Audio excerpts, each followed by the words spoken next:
Welcome back to another technical deep dive here in the debug zone. Today we're tackling a big question and breaking it down with insights from other users. Hopefully this clears up some misconceptions and helps you get the answer you need. So buckle up, stay a little curious, and let's jump right in.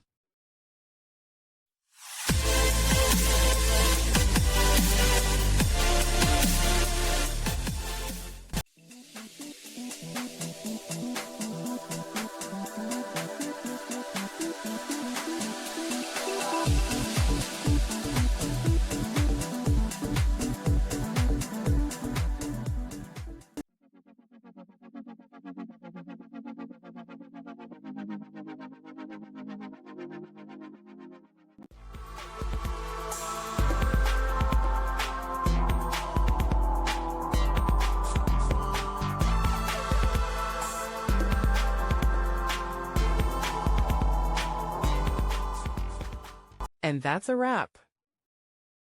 I hope you found the answer you were looking for. If you did, take a second to hit that subscribe button. It really helps out.